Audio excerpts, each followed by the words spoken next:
Haj, dragi moji, evo da vam se opet malo javim. Vezano je uz današnji post koji sam objavila, vezano je uz blizance.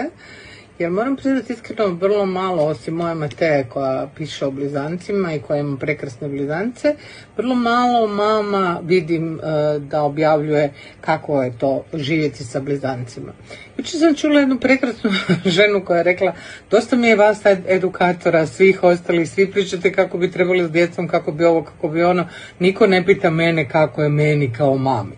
E pa moje pitanje danas stvarno glasi: kako je mamama blizanaca? Ja na svu žalost nisam uspjela postati mama blizanaca, unatoč svemu tome što sam ih negdje zanijela, ali eto tako, na svu žalost nisu uspjeli ugledati svjetlo dana. Tako da blizanci uvijek imaju nekako posebno mjesto u mom srcu. Objavila sam tekst koji je uvod u dio priče što, kako, gdje i zašto sa blizancima i nekako bih htjela otvoriti temu da mi se jave mame blizanaca kako uspijevaju, jer ja znam da je s jednim djetetom jako teško, a sa dvoje, vjerujte mi, jako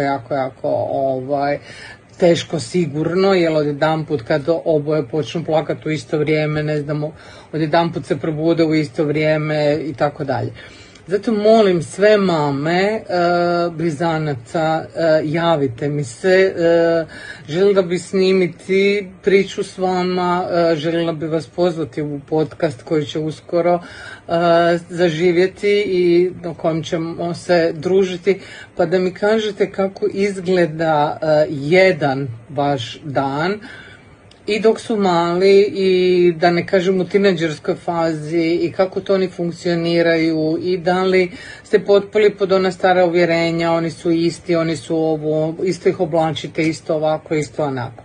E pa drage moje mame, moj Instagram vam je otvoren, moj Facebook vam je otvoren, moj Joyful Life vam je otvoren, pišite mi, bit će mi jako drago da podijelimo vaša iskustva, nemojte biti negdje u kutku, nemojte biti negdje u tami i mislite i na sebe.